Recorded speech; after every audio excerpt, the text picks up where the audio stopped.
the Page Season 2 The Block. S.A.chakraborty the Daevabad series. Part 3. Wait, oh my god. My headphones are going. Wait, damn it. Okay. S.A.chakraborty the Daevabad series, Part 3. All right. Boom. Okay, we're done. My headphone was doing weird things. But let me start again. Welcome to the Page Season 2 The Block. S.A.chakraborty the Daevabad series, Part 3. You were right, not to jinx it. You were right.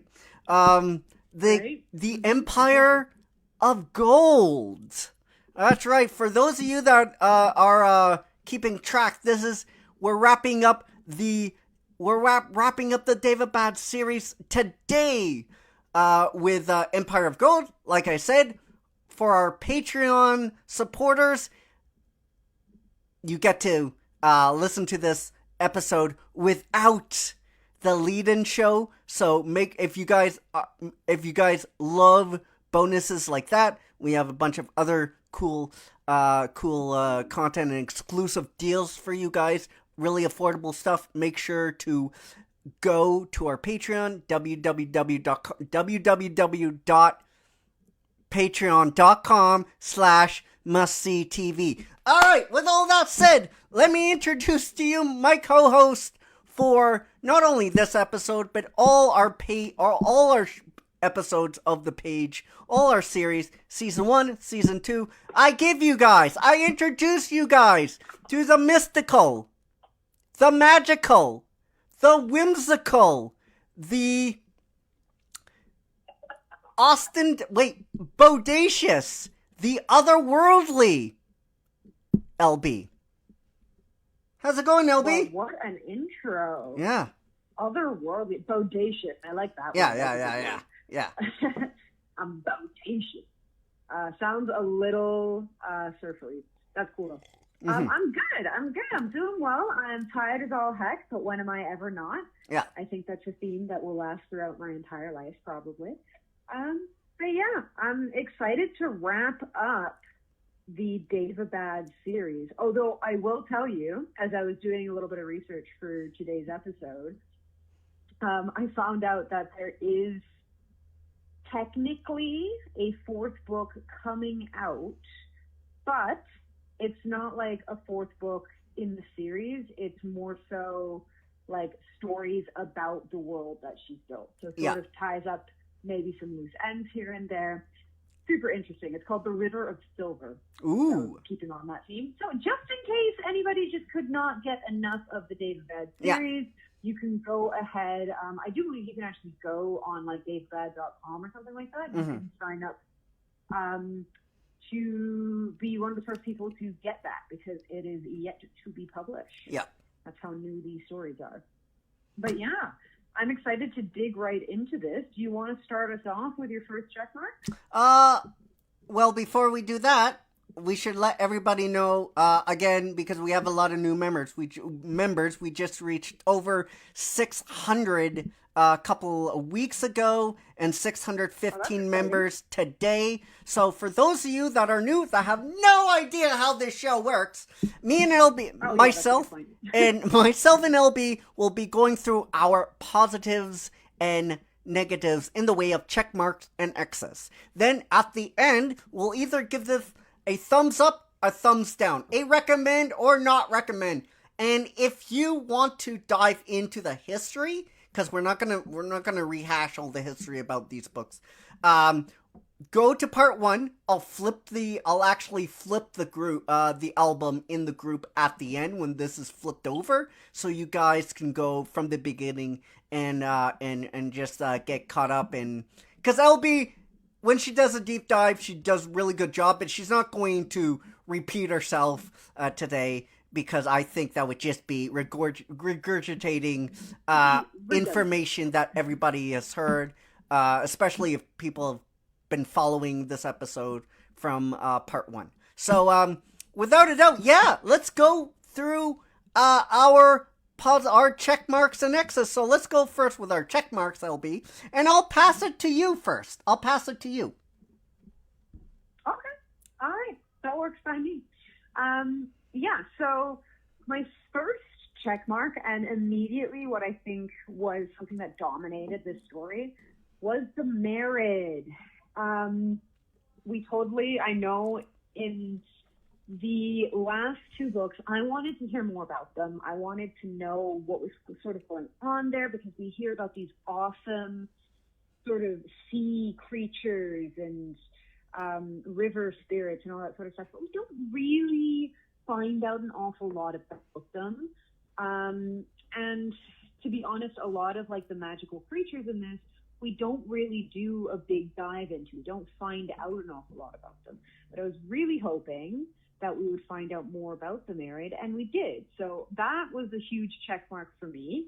And of course, tied into that, I've got a lot of sort of things that are tied into that, but the big one that's with that is Tiamat, which anyone who plays D&D is just like, what? Yeah,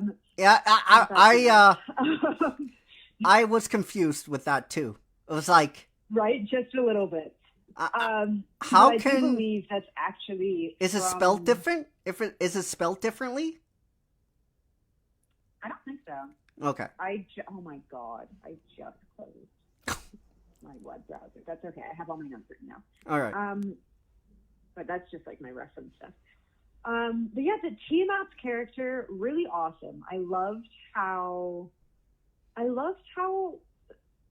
like the personality, because Tiamat is supposed to be basically like queen of the ocean, queen of the marriage. She's the mother of all like river beings, of water beings. Yeah. And she's very much like the sea, you know, she's tempestuous, she's flippant, she's easily amused, well, not necessarily easily amused, but she's, you know, she's changeable. Mm-hmm. And I thought that was really interesting. I love seeing characters like that, just because it's sort of like a wild card that gets thrown in there.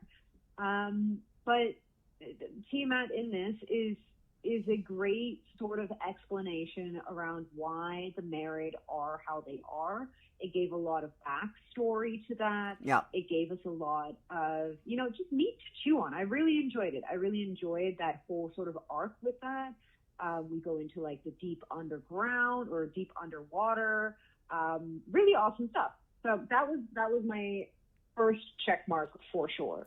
So I want to agree with you. I liked first of all, you know me, I love scaling of stuff, right?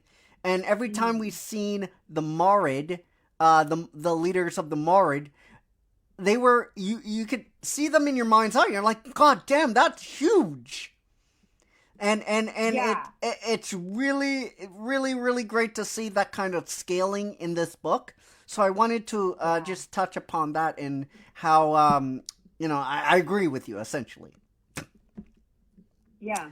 Yeah, the scale. Yeah. How she was described. She was really so big. She's so big. It's hard to imagine those things sometimes, because generally what authors do is like they were unfathomable size. Yeah. You know, like they were so huge you couldn't even be able to recognize how big they were. It's like, okay, so how am I supposed to imagine this?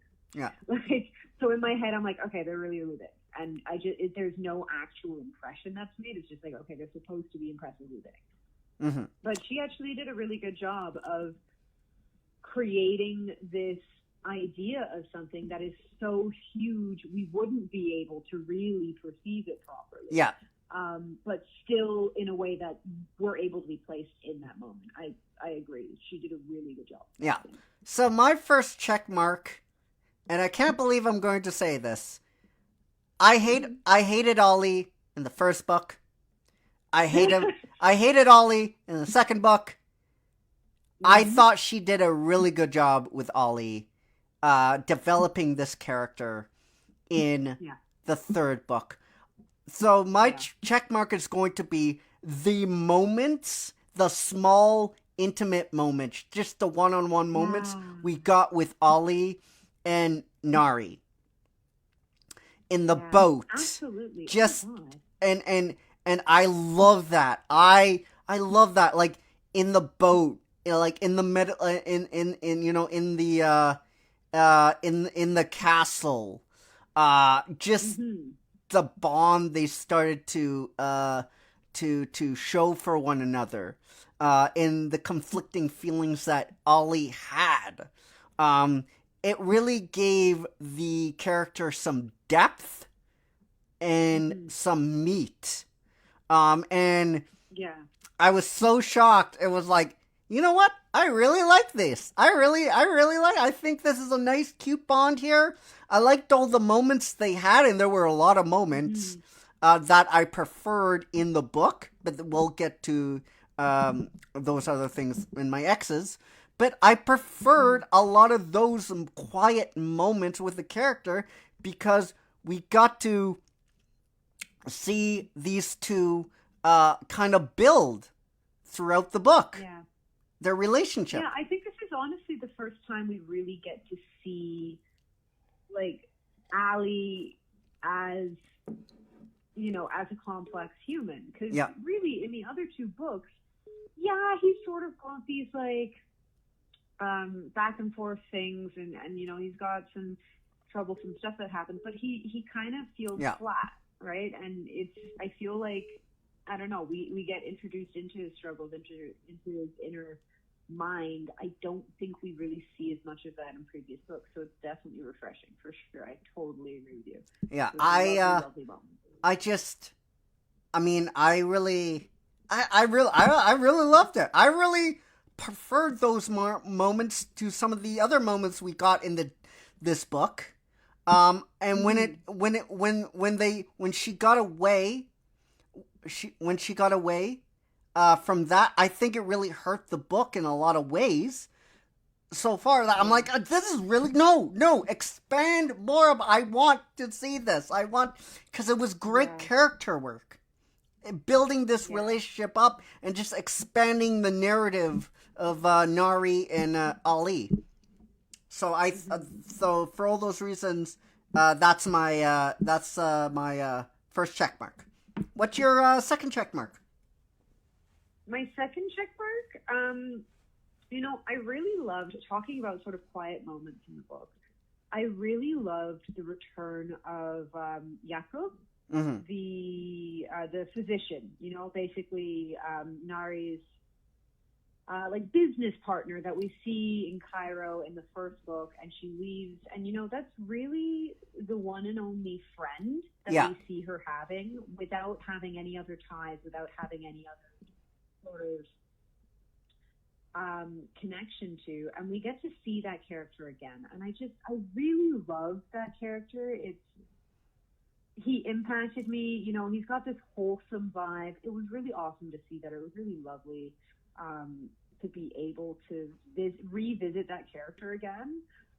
Because part of me too is just like, what is happening in the human world? We've got all this crap going down in the oh my gosh, I was going to say Ifrit, in the like mystical realm. yeah, But we also know that like war and conquest is happening in Cairo at that time. yeah, So it's nice to see that Cairo isn't being depicted as just pristine as it was. They come back and things have changed. So I liked seeing that, and I really really enjoyed Jakob. And also, it was, I'm not too sure how much I enjoyed the, like, I can't really see you, or I can't really remember what you look like, or that sort of stuff with Ali. mm-hmm. But it made it without kind of explaining, like, this is what happens to humans when, like, they try and interact with the world.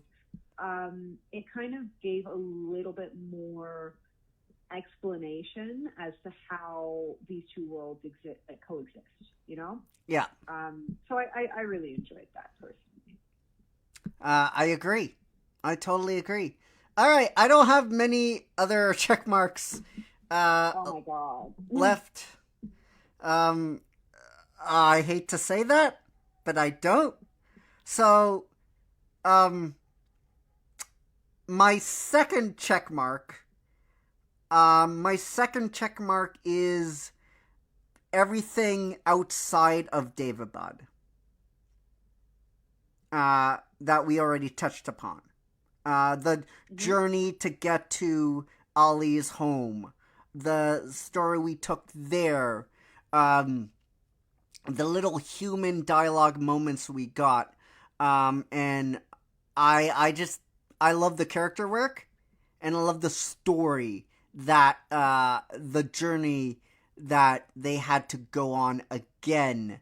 I just found that so cool and so interesting.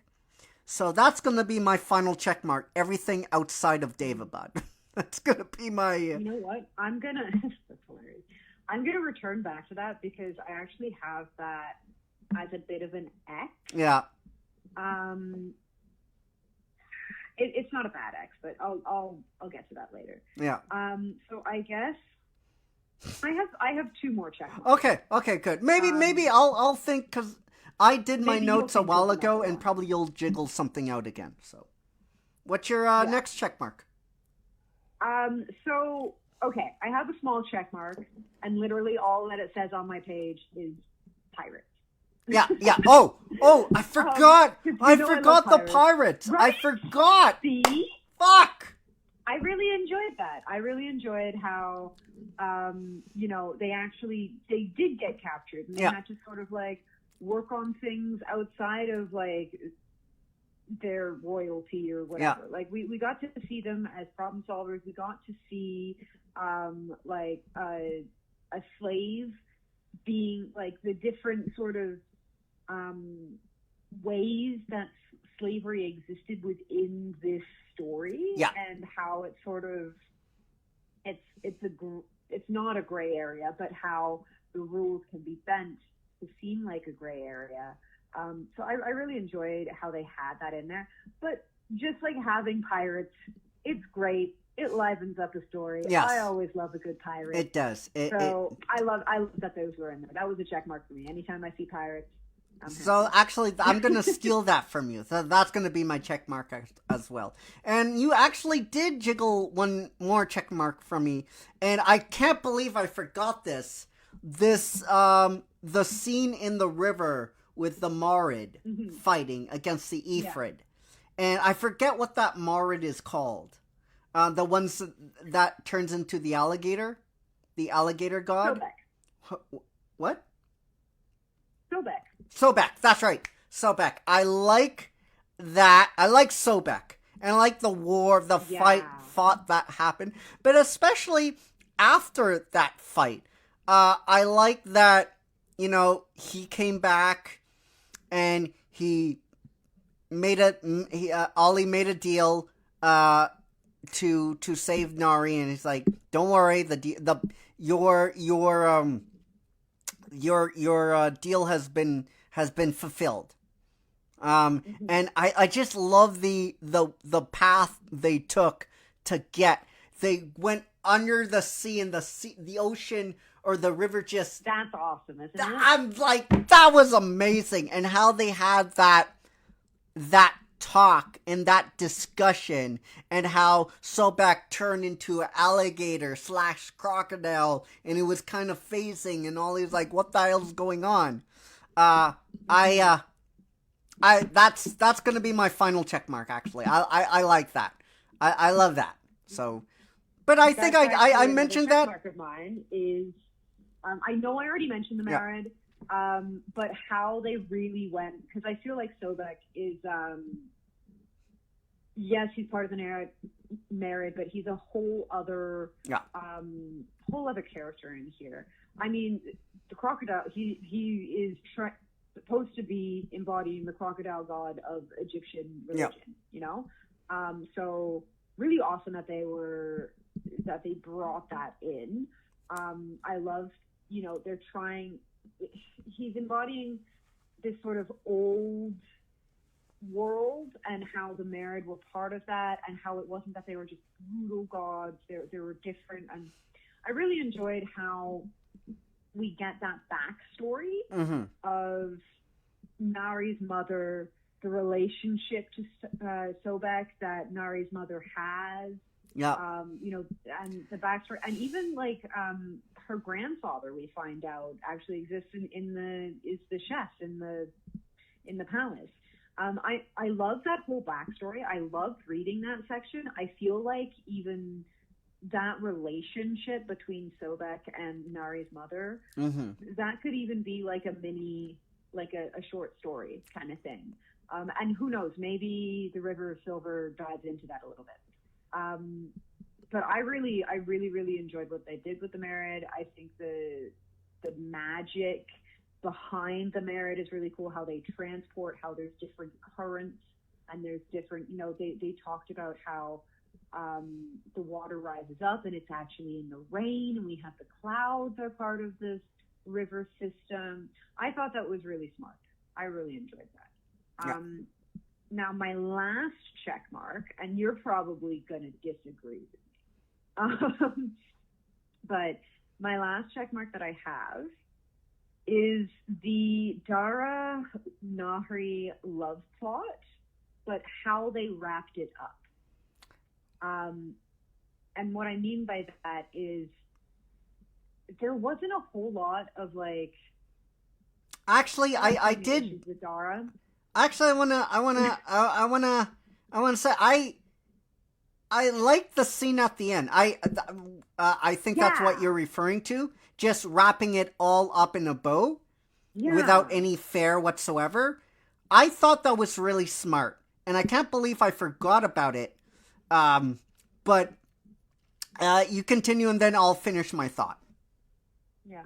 No, I just think it was because like otherwise you've just got this dangling thread of like, okay, so what is going on with Dara and Nahri? Like, how is that working? Is she still in love with him? Like, what's going on? Like, it's so muddled, and we don't really get an answer. So I really enjoy that they had that section. It was sort of like the calm after the storm. Yeah. And it was really, like, it was smart. It was emotional. It made sense in terms of both of the characters, of what they would do and what they've been built up to do. And I think it was great to give Dara a way to sort of redeem himself, because he's been struggling this entire time with, oh my God, I'm actually a terrible person.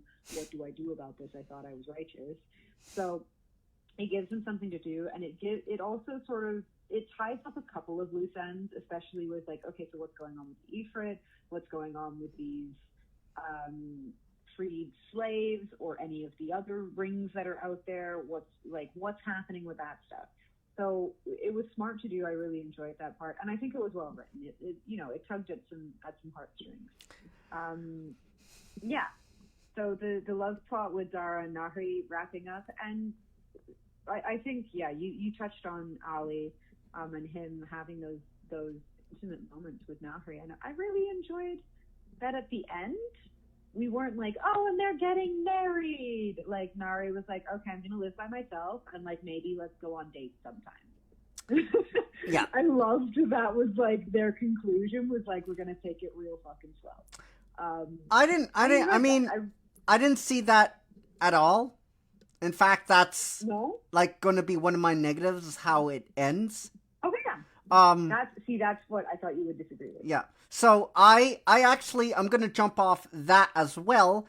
I actually thought that was really smart to tie up the Dada and Nari solution. Mm-hmm. Just to have them go their separate ways, and have them have this Dada just have a really emotional talk with her, and basically say, I have to do this. Like, nobody's gonna forgive me. I have to do this. And I thought that was smart. Just to, sometimes writers will often find a way to make this work. And she's like, you know what? No, but she probably had an inkling that this wasn't working in the book, right? Like, nobody was liking it. And she's like, I'm just going to wrap it up with a bow. And I'm like, yes. Because she did that, that's like, I'm stealing that check mark for myself, actually, and I'm putting that as my check mark, because I totally forgot about it. But yeah, I really liked that. It was a quick moment in the garden or in a forest, and it was done. And I really loved that. I really loved it. I'm like, yes, yes. Holy shit! It's not like, oh, I have to say because I. It's not. Don't treat it like that. Treat it like, yeah, Sure, you know, it was like actually real. yeah. So that's my going to be. I'm stealing that as well. Fine. Mm-hmm. Steal all my good ideas. Okay, I will. No, I just I had those. I've had those as my check marks before I came on. I was checking, and then when I was beginning because of the issues, I forgot some stuff. So yeah, okay. yeah, that's my excuse. That's my excuse. Everyone believes you. Yeah, everybody believes me because I'm a caveman, and everybody loves me because I'm adorable. All right. So any other check marks? Yeah, no, that last one just is the love plot, Yeah. the relationships there. Yeah. I enjoyed that they took it slow, that they wrapped that up. Yeah. And on to our exes, I guess. Yeah. Speaking of love, on to exes. Yeah. I almost threw this book a half a dozen times on my phone. I almost tossed it. I almost my first ex, not check mark. My first ex. It's going to be all the exposition dump that we got in this book, other than the marriage stuff. Every time we got an explanation on where Dada came from, or all this big exposition dumps. When you do this, there is a tendency to over-explain things. And when you over-explain things, it just comes off like gibberish. That's what I felt here. When Bontu Manaza was talking to Dada on how he was nothing, that didn't make any fucking sense. That didn't make any sense. And another explanation is where Nari really came from a Shafi, and that didn't even make any sense either, and how she's a Shafi herself. Listen, when a Greek, half Greek, marries a Greek, their child is Greek, not half Greek. That balances out. Okay, when a Shafi marries a Jinn, and when they have a baby, that baby is not Shafi. That baby is a Jinn. I'm sorry if that bothers you, but that's what it is. You can't explain. Oh, she's shot. No, she's not. She's not shot. She's not Shafi. And for them to try to explain it like that, it just didn't make any sense to me. And when they explained the Dada thing, that was so circular, it just almost made me throw my phone. It almost made me throw my phone. And it left more questions in the air. And the questions that it attempted to explain did not explain it at all. Didn't explain those questions at all. Why does he still have his slave ring? We didn't find an answer. They tried to, but it just came up like gobbledygook to me. So that's my first ex. When we got the big exposition dumps, and here we go. We're trying to finally we're going to learn a whole bunch of crap. We didn't learn anything. It was so circular half the time. I'm just like, it makes sense, man. Just makes sense. Don't try to explain it with just this big magical talk. Because at the end, when you do that, it's just going to come up like gobbledygook. It happens in TV shows, it happens in movies, and it happens in books. And when it happens, it doesn't mean anything. When you talk these big magical phrases, it doesn't mean anything if you don't make sense and if you're so circular with your logic. It won't mean a damn thing. So that's my ex. That is your rant. That's my rant. Damn. Okay, that really pissed you off. Right? That really did. I'm not even gonna touch on that because I think we touched on it last one too. Yeah. Where it was just like. But even in this book, trying to get more explanation behind things, and it was sort of like, oh well, we don't know. But Like, this, but this, you wrote it. but this book made it 10 times worse. 10 times worse. And it's just maddening. It really is. You know, Nari's a Shafi. How is she a Shafi? Well, she comes from a Shafi mother, and her father is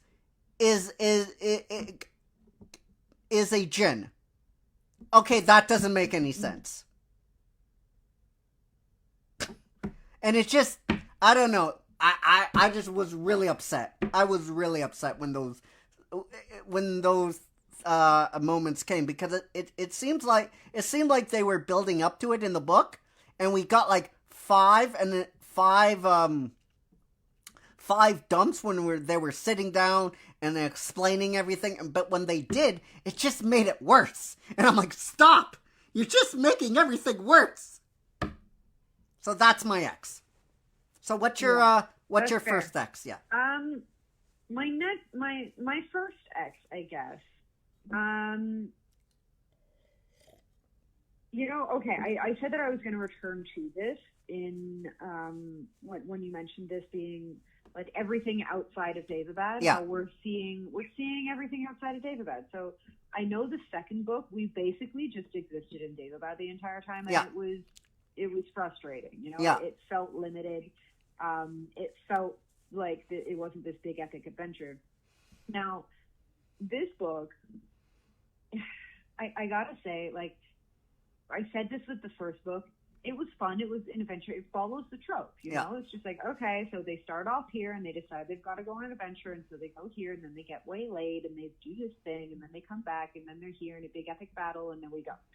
So it's like, it seems almost like a repeat of the first book. Yeah, it kind of feels like, doesn't it? Obviously, things are different, right? Mm-hmm. But it feels a little bit like a repeat of the first book. However, this feels like a better repeat. It feels like this one is done better than the first one. And I'm going to say, this is sounding more like a check mark. It was frustrating to me because it's like, I'm just going to sound like an asshole. But like, her first book was the first book of the series. You know, that was her first book that she had ever written. The second one was a sequel to that. Third one is this book, is the trilogy.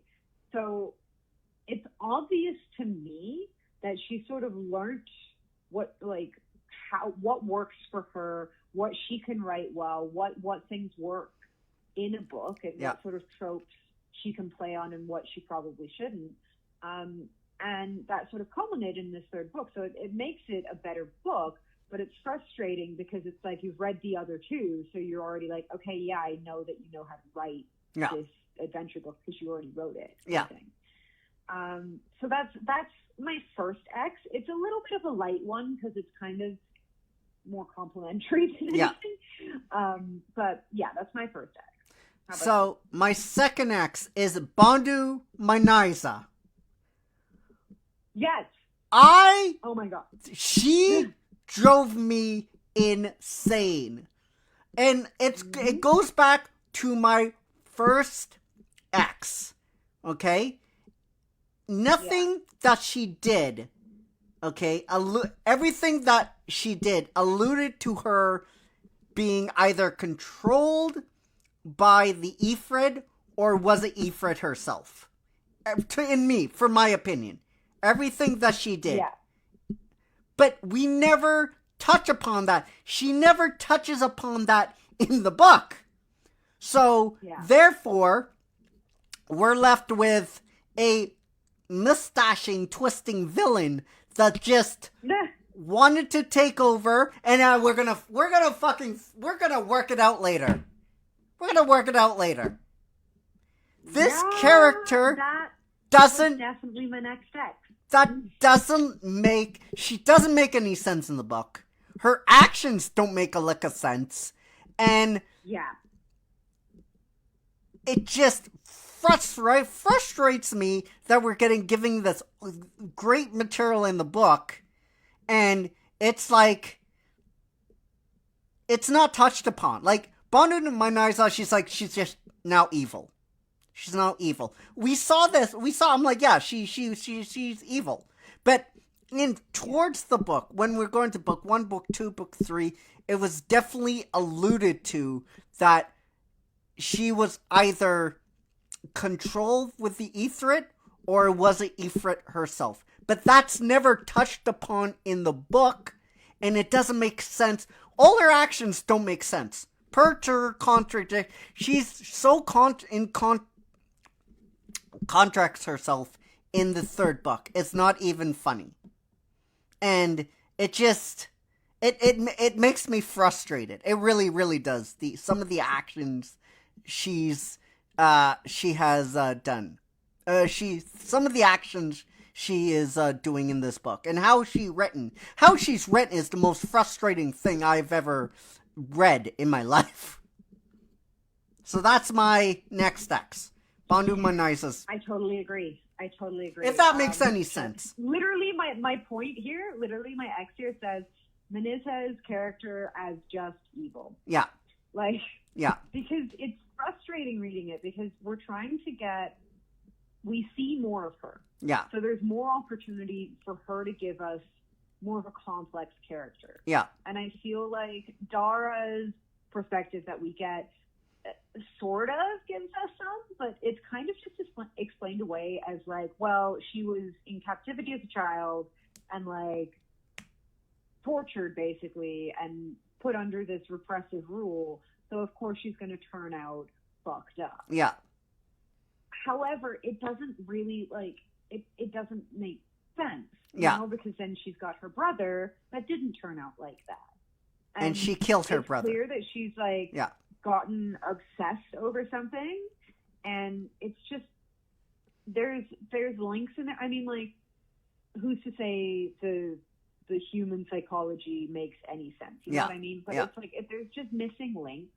Yeah. It's so frustrating because it's just like she's put in this character and you can do so much with it. Like I love evil women characters. I find them fascinating to play as an actor. They're a lot of fun. But this person would have been frustrating to play because she's just evil. She's depicted as this super intelligent, politically intelligent character. You know, she survived in court all of this time, and then of course she's been taken out of court, made to think that she's dead, and so she's existing outside of this world for 20 odd years or something like that with the Ifrit. So she's going to be messed up, but you would think that she would still retain some stuff. Like she completely loses control of the city basically as soon as she has it. Yeah. And then she just continues massacring people, and then she starts killing her own people. It's just sort of like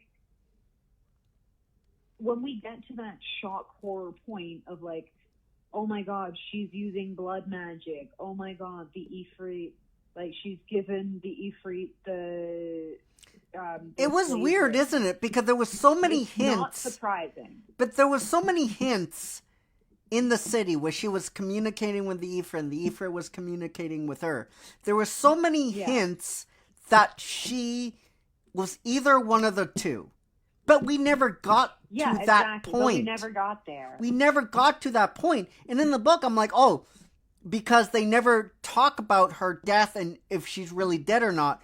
She was either one of the three. A slave to the Ifrit, Ifrit herself, or struck a deal, or was corrupted and struck a deal with the Ifrit. But we never got to that point. But there was so many hints of that in the book. Yeah. And also I wanna add on with this because I have I have another ex that just says Ifrit. Yeah. And it's in tune with this because it's just like, it's so frustrating for me because, okay, I feel like of those three, what we're left with as the most plausible is she's made a deal with them. Yeah. And by making a deal with them, she sort of corrupts herself more so because she, and she's learning their magic, which is corrupting her more kind of thing. Yeah.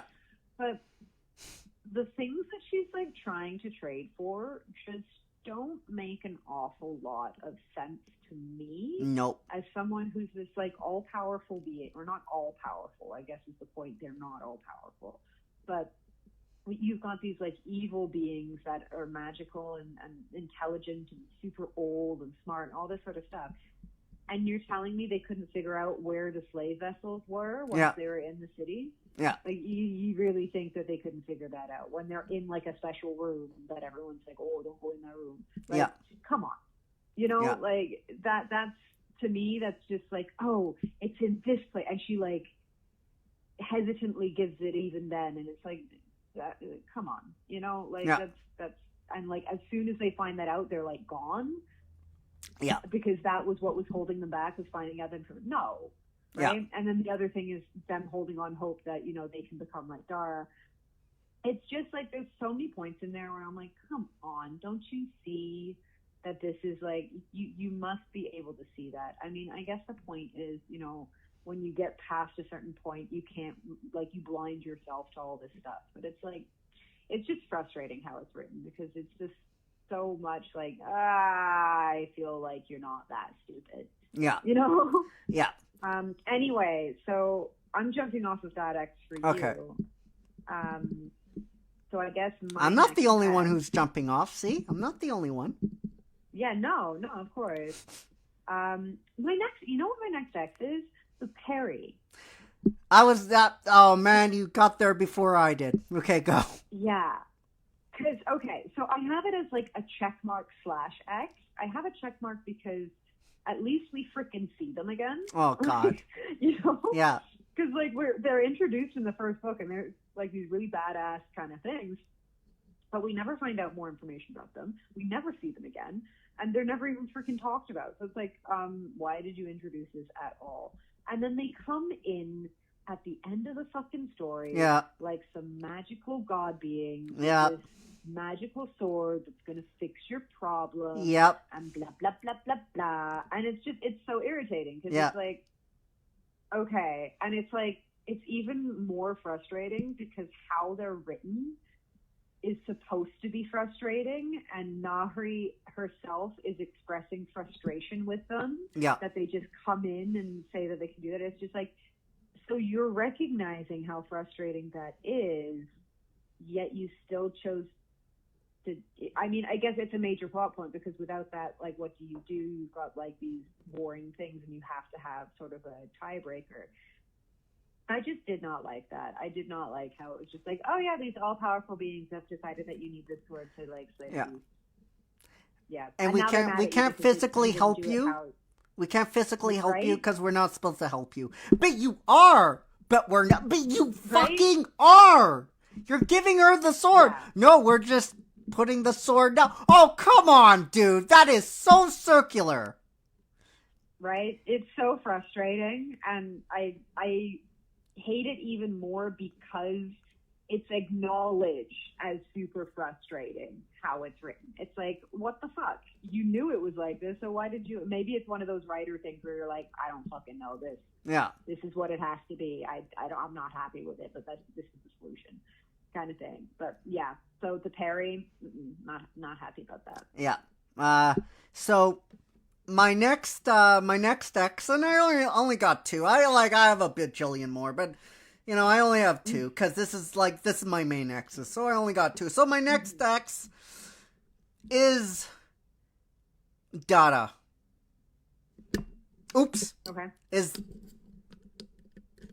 Oops. Sorry. Okay, we're back. I my headphones just collapsed. So my next X. Oh. My next X is we're okay. My next X is Dada. I just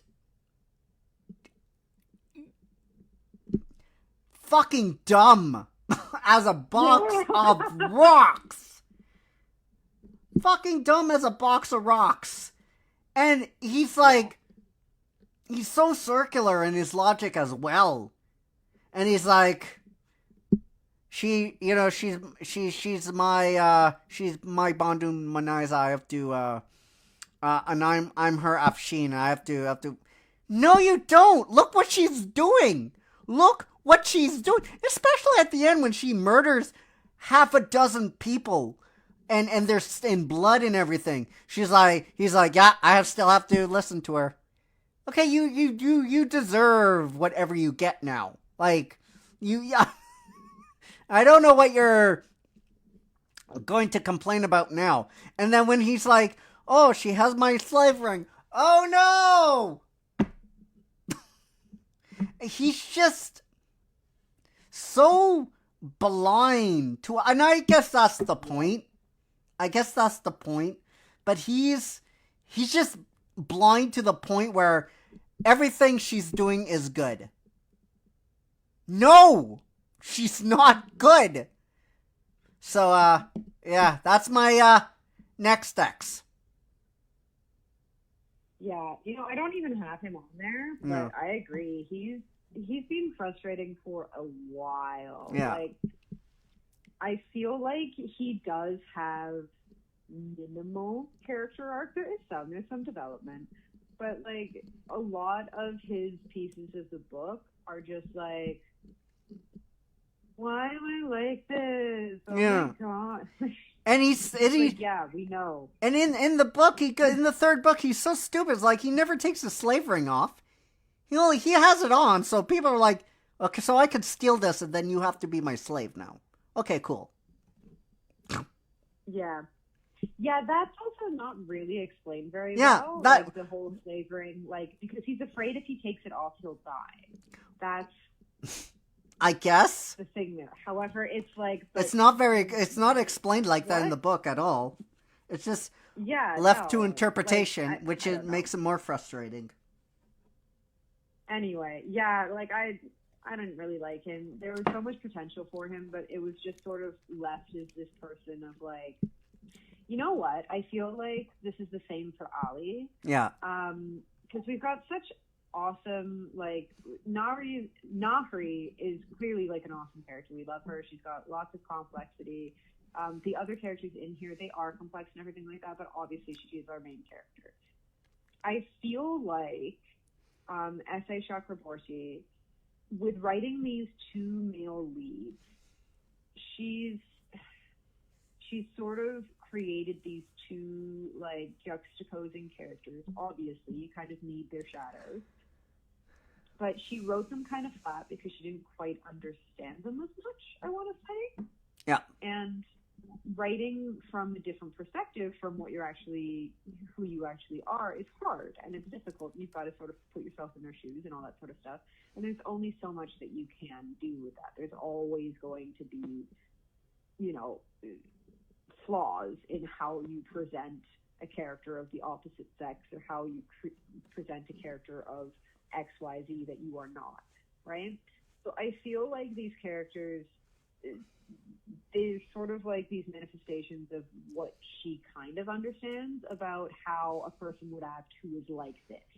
But then it's sort of just like caught up at just that point. Yeah. So their character development, like, we got to really break out of that with Ali because he had a major character shift in that he's accepting that sexuality is part of his life, you know? Yeah.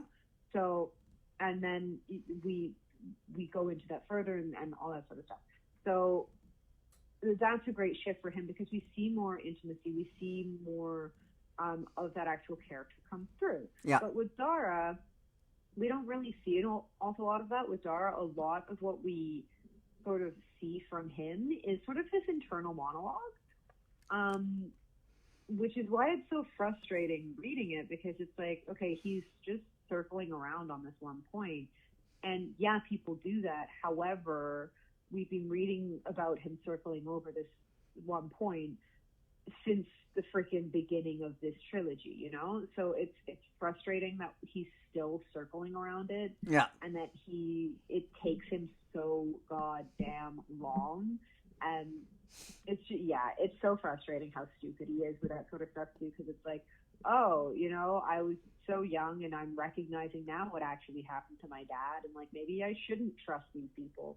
Oh, well, let me just blindly follow this person that's killing my, like, kinsman because she's fucking not, clearly. Yeah. Like, yeah, it's irritating.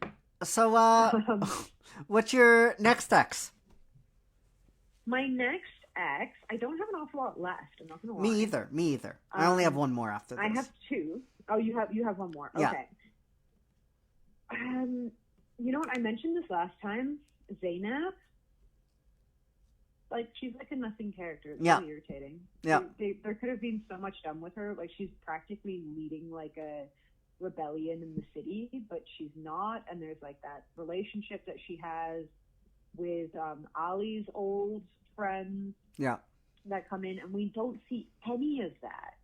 And it's just frustrating because it's like, you know it's happening, but you don't get to hear any of it. Yeah. Maybe S.A.chakraborty goes into that in her River of Silver. Maybe that's one of the things that she realized, that like, oh shit, we literally never hear from Zainab. Yeah. I did like how at the end they sort of gave the siblings all something that they're like going off and doing. It's not that they're like I really enjoyed the ending of this because it felt like it was continuing forward rather than just like, I don't know. Yeah. So Zainab was frustrating, but really my last ex that I have is, this is going to sound funny because I was giving it so much praise beforehand, but Ali's like underwater adventure, in where he goes to Tiamat. Yeah. Because all like the magic of all of that sort of stuff, there's a lot of positives in that. Yeah. But so he's in this like sunken city, and then there's like these statues and stuff. Right. And then there's these fighting massive beasts, and he gets stabbed by a scorpion thing. He kills this other thing, and it has like no real relevance. Yeah. It's really frustrating because it's like a bunch of pages that you're reading and you're like, what is happening? Yeah. And it's like, I get that she's trying to build tension, but it was completely unnecessary. Yeah, for sure. And like that whole big fight between the two massive like sea beasts. Yeah. That never comes up again. It has no significance whatsoever. Like, what the fuck? And there's so long was spent on that. And it's like, maybe to show sort of more of Tiamat's nature, that she just likes watching things fight, but like, you didn't really need to go into, like, it was frustrating to read because I'm like, it almost felt like she was trying to start a whole other underworld, and she's great at creating worlds, but she doesn't have the time really in this novel to go into that whole big underworld and how all of that is. We're pretty late in the book, right? When this happens, we're pretty late in the book. We're pretty late in the book, and I mean, like, she did a great job of kind of, it was a bit of exposition, but she did a great job of explaining how Ali went to like different leaders of state, like using like the underwater currents and creating this army, and that was explained away, and that's fine. And you could have done that in conversation too with Tiamat, and like made it not so stupid. Yeah. I don't know how else to say that. Like, it's just like he fully got stabbed by an underwater scorpion. Yeah. And then it's no big deal. Yeah. It's like, we're just not going to talk about that again. It doesn't have any relevance. Yeah. No point to the story whatsoever, and super fucking frustrating. I agree. That would like, just... If like, it had come up later in like maybe the battle or whatever, it's like his arm fails him because that's where he got stabbed. Yeah. It's like a major point, maybe, but it doesn't happen, and it's just frustrating. I agree with you. I mean, it just happened, and we're pretty late in the book. We're chapter like 35 or something like that, and it just happens, and you're like, what is even this? What is this? Monsters have no motivation. Like, you're just like, what the fuck is going on? And Ali and Tiamat makes Ali and Samut. No, not Samut, but what's his name again? Sobek. That's right. Sobek. Yeah. Fight. And it's just... See, but that had relevance. Yeah. And that's fine. Yeah, but it just... They fought, and that could have been... Again, it's so late in the book that I don't think you have time for that. Fun as it was, and I really like that. I really like what they were doing. Fun as that was... I don't think you have time for things like that because you are so late in the book. Yeah, that's just my opinion. I mean, like, honestly, cut out all of Dara's shit and then get into it. Yeah. If you want to do that. For sure. Because, yeah. So, It was so frustrating. Yeah, Yeah, I your agree. last ex I was agree. I definitely agree with that. So my final X is the prologue, not the prologue, but the what comes. So it's the epilogue, right? epilogue. The epilogue Yeah. that comes after the book. I What the fuck happened in the epilogue? just, I just, I just didn't understand it. I see what she was trying to do. But how the book ends, she goes in with Ollie, with all these like people in the room, and she smiles, and she's like, it ends with a line like she's staring at just like another mark or something like that, and then the book ends, and you're like, that's kind of lackluster. Just that the book ends with her in a room staring at people and Ali, and then that's it. I mean, it's just Um, lackluster to me. It was that ending right there. I enjoyed when she was on the throne and she was like, Mish Mish. Oh, I forgot Mish Mish. Um, oh my god, yeah, we we forgot do. Mish Fucking Mish. hell, how did we forget We a forgot massive Mish winged Mish. lion? We forgot Mish Mish. So I love him. that's gonna be what else I'm gonna touch upon that at the end. But Okay. yeah, I just didn't like how it ended. I really didn't like that epilogue. Um, I I just thought it was lackluster, and maybe I was hoping for a little bit more, and I guess to end with a bit more of a smile on my face, but it just ends in a room, and then, oh, she's staring at everybody like they're marks or something. Like, maybe no. yeah. And I mean, okay, I guess I know what she's trying to do. She's trying to make it cyclical because that's how the beginning of the City of Brass started. yeah, Was, she always smiles at her mark. yeah. So she's trying to sort of make it like that. It's a way to do it. I realize there's actually like an alternative ending. Ooh. That I totally forgot is included in my copy of the book. Ooh. I don't think I read it. I don't think it was included in the audio version. Yeah, I don't think so. No, I don't think it was because there's an alternative epilogue to the Empire of Gold, and I think I don't know. I think it's more focused on like Dara Okay. and other shit's going on there. So I don't know. I haven't read it, so I guess I'll read it. All right. I will say though, reading this book, I kind of wanted more. Yeah. Like I didn't want it to sort of end, which I always say is a mark of a good book because it means that you've created a story and you've created characters that sort of live beyond your pages. And I think she has done that here, to be honest. But yeah, what are some of your like final thoughts? So like I said, that's my last X. So my final thoughts is Mish Mish. I love Mish Mish. Those are my final thoughts. Right? I love Mish Mish. I love that name, Mish Mish. That's my name. If I get a cat, that's the name of the cat. Mish Mish. It's Mish Mish. Yeah, and I'm gonna just operate on it and like put wings on it, and I'm like, it's a flying cat now. So I know everybody just cringed a little bit. Don't worry, I'm not gonna hurt any animals. But just when I get a cat, that's going to be my the name for the cat, Mish Mish. So my final thoughts is that. I love the cat, but overall, I do think you're right. That making having characters live beyond the book and saying I didn't want the book to end That that gives a hallmark to the book. That gives a little nod to the book. For me, it was different. I didn't want to end.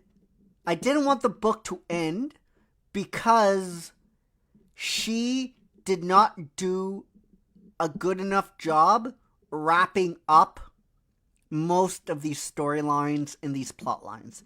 And for me, that does not give a nod to the book because you should want to. You should be like, oh man, you know, I want her to write a fourth book.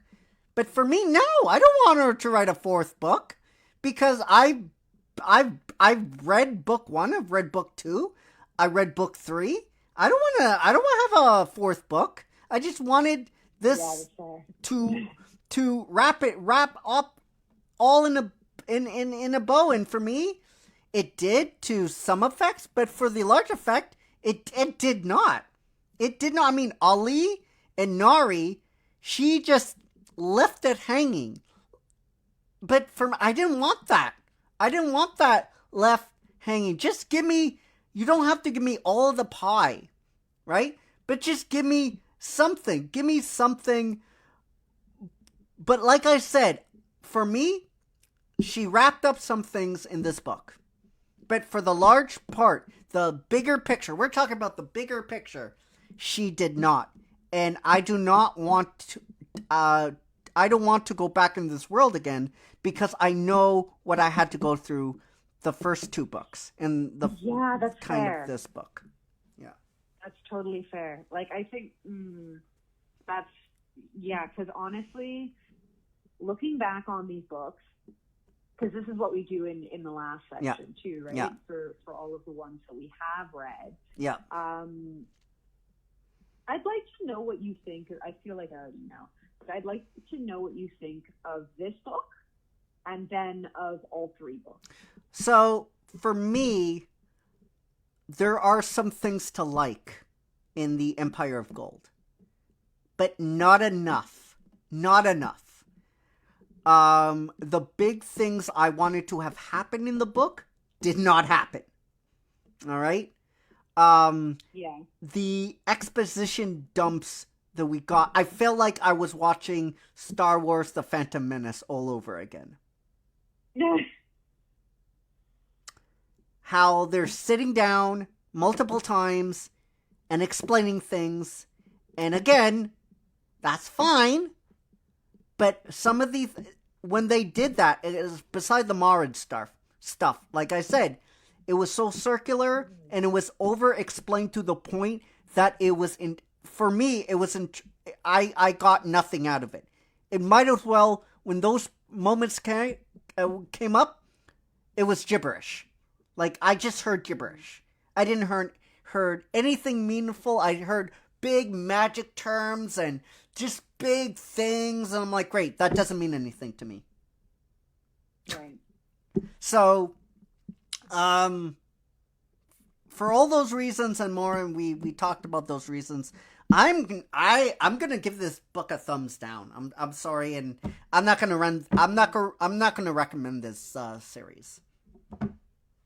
Yeah. I would say personally, I enjoyed this book. I read through it a lot faster than I did the second one. I was enjoying like there were points where I giggled, I was laughing. I don't think it's an awful, like, it's not a masterpiece. No. She certainly has skill with creating worlds, with world building, because the thing is she researched the heck out of her book. In making references to things and having those things tie in. So Sure. she really put in the work to make it realistic. And I enjoyed reading it. I did enjoy reading it. So I would say, like, it's a thumbs up for me, but I don't think I would honestly recommend this series. Which is interesting because I've heard such really great things about it. They're like, oh my God, the stories are great. I think we were really captivated by City of Brass. Yeah. We knew it was sort of less going to say less of a mature book, not in the sense of like it's YA, but because it's her first book. It's very obviously her first book, and that's okay. Yep. I think I really enjoyed City of Brass. I think I enjoyed Empire of Gold a little bit more because we got more of that married magic and we got to see a little bit more of that stuff. And we got the petties too. The same. We got the what? We got the petties. Yeah, they can fuck off. Yeah. Sorry, I no. I don't know. I don't think I would recommend this series. No. And I enjoyed it, but I don't think I would recommend it. Yeah. Yeah. All right. So those are our thoughts. And before we go anywhere, guys, hold on because I'm gonna get the outro. This is something I do to save time. And we'll be back. All right.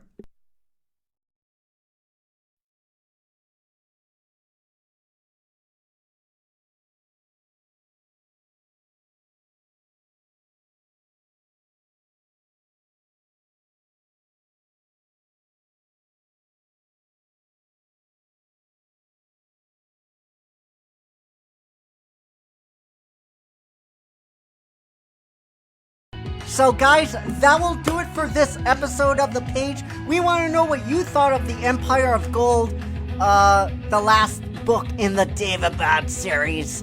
Did you like it? Did you not like it? And that is it, guys. We are out. The next time I will see you is on Thursday, not Wednesday, because that's when I get my vaccine shot. So I will see you Thursday for a brand new episode of Spotlight series. Until then, guys, take care, be safe, be well, and we love you guys. 90 billion thousand. 90 billion thousand. Alright, guys. Peace!